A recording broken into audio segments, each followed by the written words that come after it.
people could take a joke in the 1980s. You Yes, they could could. say something and know that what they're saying is supposed to bring like some sort of lightheartedness to something awful.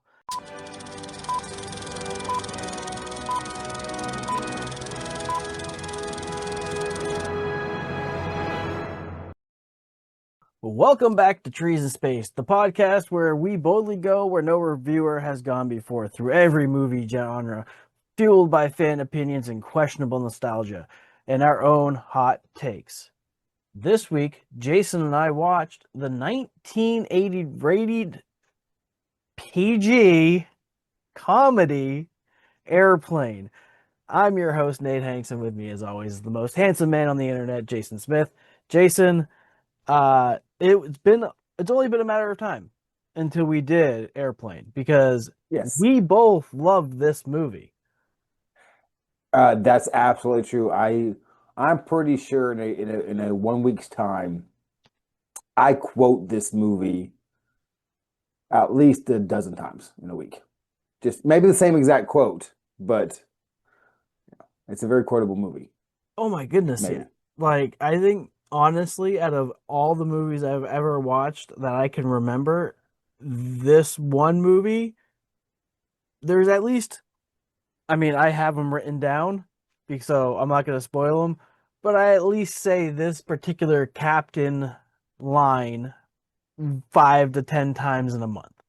But Yes, I guess that's what I do. Yeah.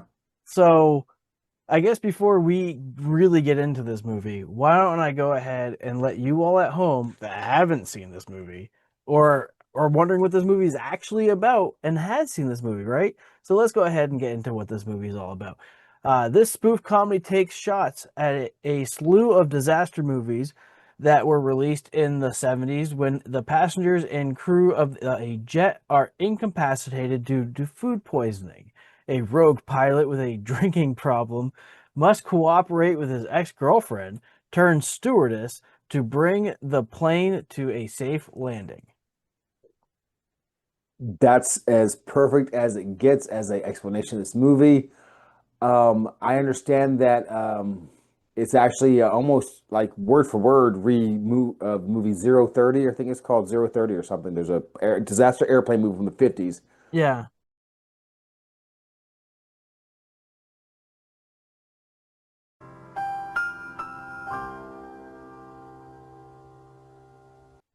Oh, the dialogue is supposedly like identical, but they put it in different spots. Obviously, not every shot.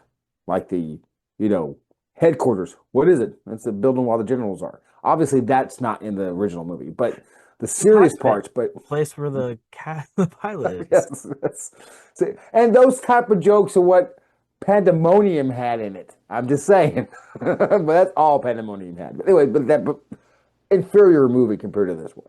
Well, this movie, like Pandemonium, was a surprising success. And if you haven't heard of Pandemonium, uh, check out our rating and our review of Pandemonium. It was a little while back. You'll see it. You'll find it. Yeah. But this movie opening up with a very similar to Jaws theme, and you Hmm. just see the fin of the plane skimming through. Is I The was like clouds, yeah. completely forgot about this. Like that was the best part of this movie is I haven't seen it in a very long time.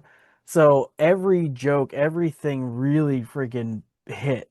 Um So every time you quote it, it's just because you remember quoting this certain area. So the majority of the movie, the sections in between it, you don't really remember, but then you obviously you saw it, and yeah, okay, yeah. And it was crazy because for me the structure of this movie, the timeline, I thought movie was only like 88 minutes. And then when I started watching I was like, man, this movie it's taking a little bit to really build. Like I know there's like Leslie Nielsen hasn't even shown up in this movie, and I'm yeah, yeah. like why is this? And then I realized that it was like an hour and 20 something minutes, and I was like, uh, okay, now it makes more sense why there's so much built in. Uh, Yeah, that was his breakthrough role, by the way, is this role right here. Made Leslie Nielsen a star, oh, did it? superstar. Yeah, he did other movies before this, like cowboy movies and stuff, but this made him a superstar. Because what they did in this movie, and I'm sure you're aware, was they told everybody to play it seriously. Yeah. They're like, play it seriously, just read the lines and play it like you're being serious, not and not try to be a spoof. And that's why it comes off so well. Um, let's see, like Robert Stack, not Robert Stack. I do love him. He's the guy that has to talk him down. Oh, isn't he the Unsolved Mysteries dude? Yes, he is. But the main character, the main pilot guy, um, Yes. uh, I can't remember his name right Captain. now. Stryker. Oh, yeah, Ted Stryker. Dead Striker. I thought it was great when he's like going through the airport stuff, and the guy tries to give him the thing. He takes his jacket off and gives him his jacket. Then he gets really mad because his girlfriend's leaving him, so he just punches. I'm just like, see, parts about this movie. I know people quote a lot of this movie, but my quotes are like the things I love are the small parts that not everyone repeats because everyone knows the ones that everyone repeats. I like the other things in here, like for example the older lady saying, "Do you have something light reading?" And she goes, "Yes. How about this little leaflet of American Jewish Athletes. athletes?" And I was like, that was hilarious to me. Things like that's funny. Uh, I in the red and white zone. Red is for like white is for unloading and loading. Red is uh Yeah. don't For let no, yeah, don't load or unload. Yes. right, and then it changes, and then they start talking about abortions. Yeah. I'm She goes, like, "I know this is about an abortion." He's like, "That's what you should be doing." They're arguing with each other. That's great. and one thing I never caught is they have names. It's Betty and Vernon. Yes, Never I knew it noticed. was Betty. I like never thought like I knew that they said white or yellow or white and red, and then it switches.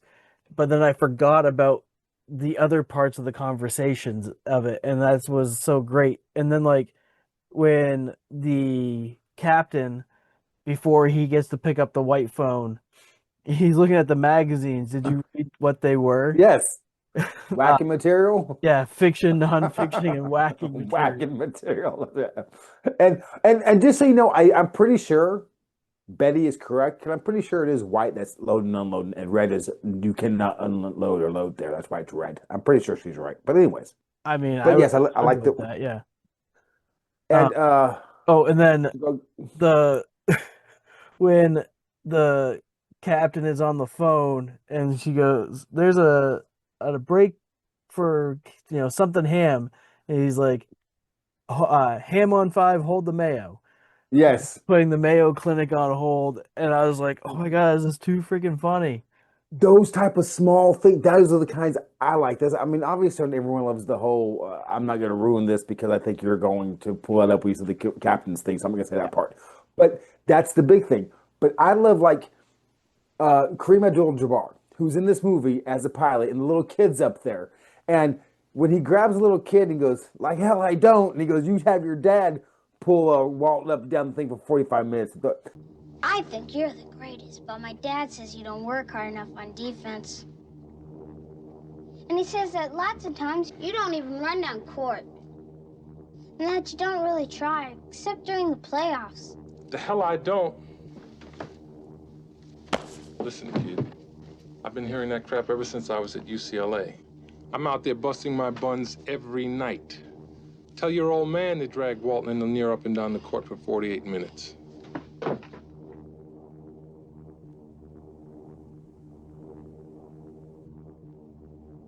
That little kid's expression, that kid's acting expression with his face in every scene, excellent.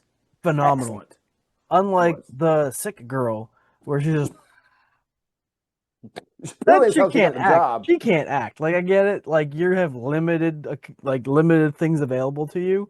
Yeah. Like when she's like, Yeah. But and then that's you see another her, she just thing. kind of reaches over, grabs it just for a second. Like, But when she's playing the guitar right before that, and then all these people do that head, and that one person's head is upside down. I was like, this random shit like that. It's like, what the hell am I looking at here? Mm. uh, the thing, I want to I have a thing that should not be, Okay, let's see. and Let's hear this it. is for those that want to look it up. I may just insert it here, but uh, when the Girl Scouts are fighting in the bar, Love that scene too. Oh so yeah, go funny. ahead. And she goes sliding down the bar into the record player, and you hear, but she breaks no glass. Her head just goes clear through to nothing. Like they already pulled it out. Like there's no glass there. Oh, She just, and that's not a thing that would be at a bar.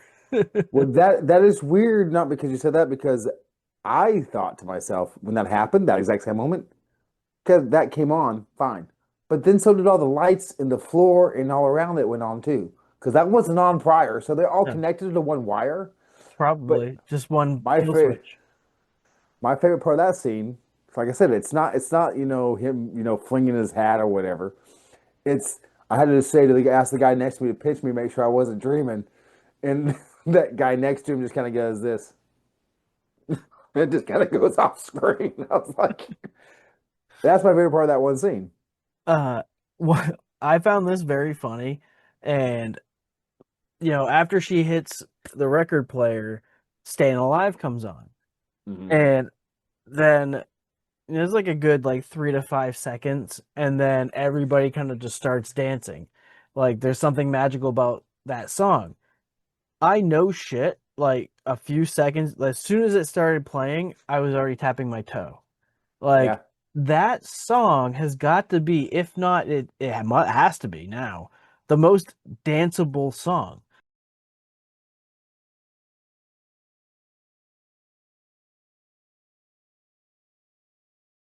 Like, did it make you move at all? Oh, absolutely. Every time I hear it does. And I'm pretty sure that song came out from the movie Staying Alive. Because it's Saturday Night Fever and then Staying Alive, and I think Staying Alive came out in like 78. So that song wasn't that old when this was released. And well, Uh, speaking of something like that, mhm. the the little boy that offers that little girl coffee, and he Yes. asked if she wanted cream, and she says, "No, I'll take it black, like I like my men." Yeah, just like all my men, yes. And I want to ask you, because you've been around longer than I have. That's how you say this. Did that come from this movie, or is What do you that mean? like that saying, "I like my coffee like I like my men," or like black like I like my men? Like, did that come from this movie, or is that from something else prior to this? Do you know? I don't know, but I'm gonna say that happened before this because that sounds like something like I'm pretty sure I saw a movie.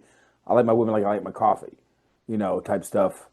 Before this in a film, I'm pretty sure like in the 60s maybe, but I'm sure before, but they did it into this movie with 2 10-year-olds to make it like funny. Some people take it too far and think it's more than it is. Sorry, but that's not what that was about. It was just to the shock value and the funny value, so I think they just used it because yeah, we got two because that's the whole thing. They did this commercial with Billy never has 2 cups of coffee at home. That's a Sanka commercial. He never Um, grows up like this at home. isn't exactly all that stuff, but that was those little small things like that. I just love all that. Like, um, uh, oh, like when I watched this the first time, I was probably 12, maybe 10. So when I hear these things, like when she's talking to Ted Stryker, like I remember watching the sunset and sit on your face till it wrinkled. And I didn't know what that meant. I thought just you sat on his face so long it smushed up like a pillow. And now as an adult, I'm thinking, does that Well, mean his face was so like getting pruned because like wetness? I think she actually says how I sit on your face and wiggle, not wrinkle. Because I had to replay that scene several times because this is the first time I've ever heard that line. Out Oh, of that's one of the all lines I the went in my head. out of all the times I've watched this movie, I've never heard it until today. And I was like, did she just say what I think she said? And I had to play it back. And I kept hearing wrinkle. I'm like, that doesn't make sense. So then I heard it again. I was like, was it wiggle? Because Did you put the whatever on this? closed captions. Yeah, I probably that might. probably would have helped a lot. I'm pretty sure it's wrinkle. The nights when we were together, I remember how you used to hold me, how I used to sit on your face and wrinkle, and afterwards how we'd watch until the sun came up. Because your fingers wrinkle because in the water too long. So that's what I get now.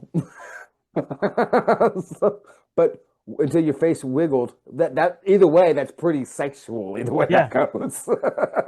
And it was just But so unexpected to me from her. Like, I guess mhm, I never really like there were real funny women parts in this movie. mhm. Like the woman that spoke jive. And then Oh, they don't yes, put any Barbara of that in captions Billingsley. whatsoever.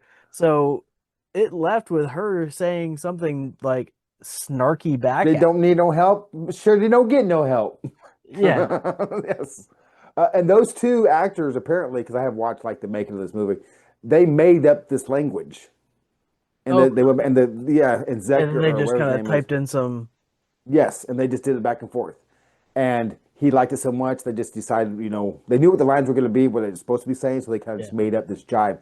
And as again, when I was 12, I thought that was a person talking in a language, a real language. I had no idea. I was like jive. To I me, it thought was that was funny. 70s. It was 70s talk Yes, to me. 70s jive. Yes, I thought it was real conversation. Um, I didn't get the joke. I still don't get it, but it's still funny as fuck to me. Let's get into probably the most quoted section of this movie. The when you see anything about this airplane movie, it's always the captain and the little boy. And something I noticed, so right away, Listen, our life it is. yes, it's something, and it's so funny. The lines that the captain says is, have you ever been in a cockpit? And then, I've never been up in a plane before. and and then, did you notice that after every time the captain would say like, "Hey, Johnny, have you ever seen a grown man naked?" Some adult would instantly cut in right before this kid could pick up on what he says. Like the stewardess tries to pull him away, I think right around the That was a second comment he made, but yeah. But go yeah. ahead. Have you ever seen Do a they go movie to with gymnasiums gladiators? or something like that? Yeah. Yes. Hang around gymnasiums. You're right, the Kareem Abdul-Jabbar, hilarious. I love he's like, listen, the Uh, cockpit scenes are so good. Go ahead. Sorry. oh no, I was gonna say, and the one line that I quote the most is, "Have you ever?" Well, besides, "Have you ever seen a grown man naked?" Is so, Johnny, have you ever been to a Turkish prison? Turkish prison. Yes, that's a great one too. Uh, but I also love the whole, and this is one of my favorite parts of the movie too, the very beginning when they're in the cockpit, and he goes, "We have clearance, Clarence. Roger, Roger. What's our Victor, Victor? What's our or Vector, Yeah, Victor?" I love that. That was just beautiful to me. And obviously, the most quotable part of this movie is, "I am serious, and don't call me Shirley," yeah. Surely because you he's can't be serious. serious. And I am I am serious, serious. and don't Don't call call me me Shirley. Shirley. Yes. So that's the most quotable part of this movie, but everyone knows that part. And most people know the scene of grown man naked. Most people know that part too. Oh, and then you Most also people, have the at the end when he's like, "We're all counting on you. Good luck." yeah. And then he comes back as they're like Yes. crashing around. And I Mhm. wanted to say that they just dubbed him saying it from the first time, the second time. And then Probably. the third time when they landed and he comes in, I feel like they recorded the second time he said it and translated it over the third time he said it because the audio changed all three times. Well, that's just good recording, I think. I don't know. Different altitudes of the plane will make you sound different. Well, what's great Uh, for this movie is the fact that, and this was the hardest part for me to find crap that shouldn't be because it's such a silly, obscure kind of movie. hmm You could have something that shouldn't have happened that then be like, no, that happened. That's supposed to happen. Right. Like it just kind of was like aloof. Like you're right, it's very aloof. And the things that happen inside the flight, whatever it's called, the air control tower. You Yes. know, the shit's gonna hit the fan, then the shit is the fan. He goes, I need you to tuck it right down to the ground of that. I mean, what the heck's going on? It's like And then when the he's like, whatever, Johnson, get me a coffee. He's like, no, thank you. no, no, thank you. It's like, hey, have some coffee. Nope. Can What's I it get? look like? It looks like a Tylenol with, you It could be a know, hat. It could be a brooch. yeah. Everyone in this movie or every part of this movie was just so, and it wasn't pushing so hard to be funny. Like they weren't trying to make it like outrageously funny. But it's and I was gonna try to think of that one quote, but I can't think of it now. No, that's okay though, There's because a brilliant callback in this movie. So Ted Stryker was a taxi cab driver, and this dude gets into his cab at the very beginning of this movie, and I remember like that. 51 minutes later, it shows to the guy and it shows the fare, and I couldn't tell if it was 11,322 $20.63 or $113.20 or 30 cents.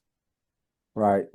But and this is, I'm glad you brought it up because I was gonna bring it up anyhow, but I probably would have forgot because I don't seem to remember what I want to say right now. I should have wrote it down like you did. This might have been the very first in credit scene in history because at the very end of all the credits, that guy is still in the taxi and he looks at the camera and says, "I'm giving him 5 more minutes and I'm leaving." No Yes, coolant. yes, yes, Dang. I was for yes. sure there was not going to be an end credit scene. Yeah, no, the That's word. And hey, if you look at the credits itself, they have some funny little jokes in that too, you know. But just through the whole movie, they did this. I mean, there was nothing that was safe. There was nothing that was sacred. no. Um, the Like the lady when getting beat up. somebody when the woman was not feeling well and her husband's like, "Would you like some air?"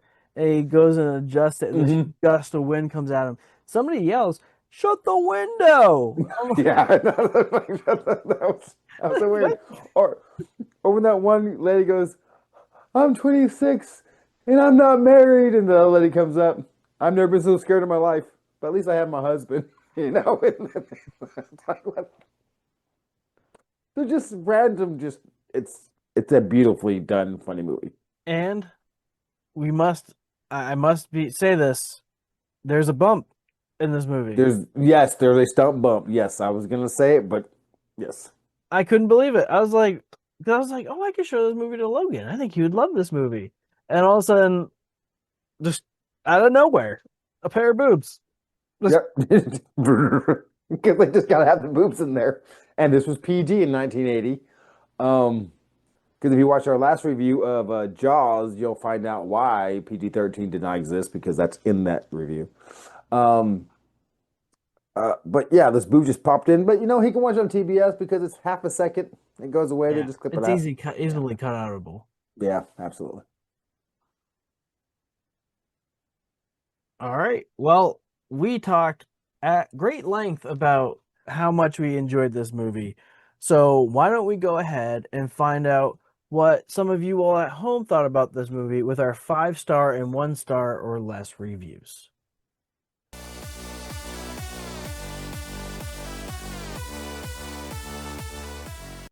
The first 5-star review comes from Stone Y. As far as a comedy goes, this movie is, in my opinion, perfect. The movie doesn't linger on jokes or beat you over the head with them. Movies like this generally lack intelligence and subtlety, but this movie has both. Has both intelligence and subtlety. Yeah, a lot of small little zingers in the middle Mm-hmm. throughout the whole movie. You There's could a you could watch this movie 20 times and catch something new. Like this movie, it just is an onion. It just peels. right, exactly. It's like especially when like the doctor and the captain are talking, it's like, "Hey, when can you land? I can't tell. You can tell me. I'm a doctor. No, I'm not sure. Can you take a guess? Well, not for 2 hours. You can't take a guess for 2 hours. See, Just wonderful. Sorry, I get excited about this. The first 1 star or less review comes from Alex F. Embarrassingly dumb kind of comedy. An insult to intelligence. The fact that it is considered one of the best comedy films shows that the sense of humor in 1980 was so bad. So it's just this film. So it was just this film. Okay. Well, first of Or it all, was just this film, sorry. Or it was just this film. I'm not sure my brain. you're incorrect with what you said because no, this is when humor, I think, really kind of took off. Like in Yes. the 80s. Like that was the real birth of comedy and like real edgy and just like now we're Yeah, kind of throttling back a little bit. Like yeah, before this, I mean, they had Animal House, which probably scratched that kind of surface and that kind of itch. And Porky's. then and Porky's, yes, Porky's, I think was right after Animal House, but before this one. And this one, and then all of a sudden, these type of movies just explode all throughout the 80s. Uh, the next 5-star review comes from KAK. An uncompromising parody filled with absurd, dark humor and random gags is perfect for an evening with a good company. Not subtle for boring people and people without a sense of humor. That's probably true. It's very interesting. You had 2 reviewers use the word subtle. I guess, it is kind of subtle A comedy, lot. I It guess. is. It like you said. It just kind of, yep, like just kind Yep. of slides itself right in there. And that one reviewer is right. They don't linger on anything. They do callbacks, but they don't linger on anything. No, Except for maybe that lady who's getting beat up in the calm down. they But had to lie. yeah, Leslie Nielsen's the first one to hit her twice. yeah. Uh, the second, the next 1 star review comes from Unknown. Only made it halfway through this dumpster fire of a film, but actually embarrassed that we gave it more than 10 minutes. From now on, if I ever need to stop laughing at an inappropriate time, I'll simply have to think back to this pile of hot garbage, and all the joy in life will evaporate. Evaporate. uh, you know, one thing I'll agree with this guy or this person on this review is it gets better as the movie goes on. Like the beginning of the movie is kind of slow. The humor is there, but not really. Once the danger happens in this movie, that's where it gets the most funny and probably the best of the movie. And then once things kind of start calming down, the movie itself kind of calms itself down. Yeah. So, I think from the time when he can't talk about it because it's classified, from that flashback scene in the beach. After that, from that point on, that's when it really started getting funny, hitting this groove. yeah. 20 minutes in, and then for the next 40 minutes, it's pretty damn funny. Yeah, actually, you're pretty spot on. Right, right. Yeah, I'd go completely agree with you on that. The last 5-star review comes from John T. H. Looks like I picked the wrong week to quit on watching comedies because this is the best parody movie. I like how I did that pull. Looks like it's bad week to quit drinking, smoking. Looks like a Be bad sniffing week to glue. stop, to quit sniffing glue. And he's upside down, and everybody's Look at us. Do we put some lights on the airfield? No, that's exactly what they expect us to do. Okay. The last 1 star review or less comes from Unknown. I can see why this movie is popular among the white privileged. But this movie is utter trash. There are racist, homophobic, misogynistic, and even pedophilic jokes throughout the whole film. This movie would not run today. no, and that's why this movie is freaking awesome. people could take a joke in the 1980s. You Yes, could say something and know that what they're saying is supposed to bring like some sort of lightheartedness to something awful. Like, yes, it wasn't a microaggression. It was just comedy. yes, but you know, people change. Society does. The WTF came actually from March 14th, 2025. It's not the first, it's just a funny. Why I figured, but still, Uh, that's recent. Someone yeah, did that recent. it came from The Ballad of S. It was 5 stars. I pissed myself. I didn't laugh. I just pissed myself.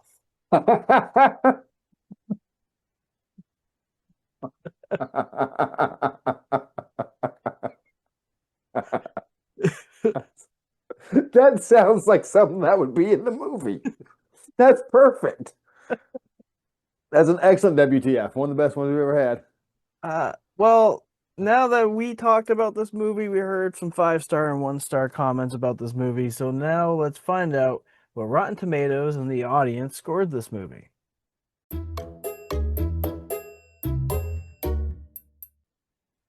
Well, Rotten Tomatoes scored this movie at 97%.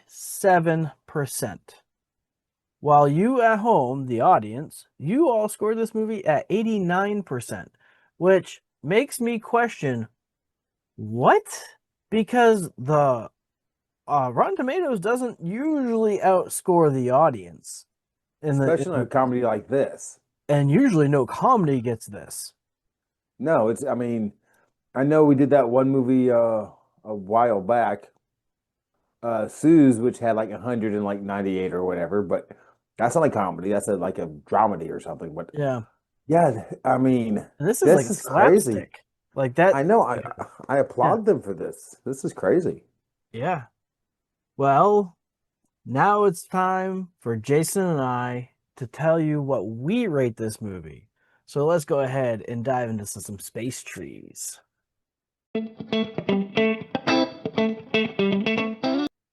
I will kick us off. I love this movie. I don't watch this movie nearly as often as I should, and I think it is within good reason that I don't. Because then every time I watch this movie, it is fresh and it really means something. I probably don't need to say it, but I would recommend this movie to my surgeon. I'm sure that my surgeon has already seen this movie, as anybody that's watching this has probably seen it. The real drawback to this movie, unfortunately, I might be the generation where these jokes start to fade away. Because I feel like any generation after me like may not know who Kareem Abdul-Jabbar is. So that's kind of an issue. I loved how they were able to get some of these like use play toy models to reenact like the landing and some like the Turkish Airlines, for instance. Like they were able to do like these little cute little gags. I kind of loses me a little bit with the romance of this movie. I feel like it wasn't needed, but it was a way to introduce the PTSD riddled pilot that was actually in a MASH style um, military tent and had one person think that they were Ethel Merman, which I freaking loved how she just jumped up and started singing. And then it reminded me of our Pest movie that we did and how the son loved Ethel Merman records. And with all of these things, this movie actually is better than I can possibly rate this movie, because originally it was a 4 tree and a stump. Then I forgot about the boost, and that makes us a 5 tree movie. However, talking about this movie made it like it another stump of a movie. I know it's not possible, but this might be the first ever a 5 tree and a stump movie. I know they can't be possible because we only go to 5 trees, but this movie is 5 trees and a stump. I don't care. I'm making the rules as I go. Now it's my turn. Well, that's fair, as you like to say. When I go first, I will say that I love this movie since the first time I watched it. I would recommend it to my surgeon in a heartbeat and to anyone else who wants to watch this movie. I agree with you 1,000% about somebody might not knowing who Kareem Abdul-Jabbar is, or Ethel Mormon for that matter. But that doesn't take away from the movie itself, or the time period, especially for someone my age. The idea behind the humor was great. There's one part that I totally forgot to mention, and I'm glad we got to the end because I can part it. It's when they're doing the newscast and they got point counterpoint. The counterpoint is they bought their tickets, they knew what they were getting into. I say, let them crash. You know, so it's so small, just things about this movie, and it's so quotable. There is is it a perfect movie? Probably not. I watched it, I don't know, twice this year already. I'm going to watch it again this year before it's over. And of course, it does have the bump. It definitely has the bump. It has the stump bump because those boobs, I think they knew back in 1980, Nate and Jason were going to be reviewing these, and they go, we need to get that bump in that review to make sure that goes higher for those two. And I'm going to agree 100% with my LP that this movie is a 5-tree movie, and I will give it a bump also. This thing is 5 trees, 1 bump. See, this is look. This movie is none of you may see this because this has never happened where Jason and I go 5 trees and a stump. Like No, never. never. You know what? It'll probably never happen again. But I'm so glad you said the bump, the 5 trees, because I was thinking it's 5 trees, but there's now a bump, so 5 trees a bump. I was like, I weren't gonna do it, but you know what? I'm glad you did. we hope you all enjoyed the movie Airplane as much as we enjoyed this movie Airplane. Let us know in the comments what you think about that movie, about what you thought of this review. Is there anything we missed that you think we should maybe revisit? Maybe we could do something special and revisit old episodes that we need to retalk about. But until next time, we'll see you here, Trees in Space Show on YouTube at 7 a.m. Eastern. Until next time, take care, everybody.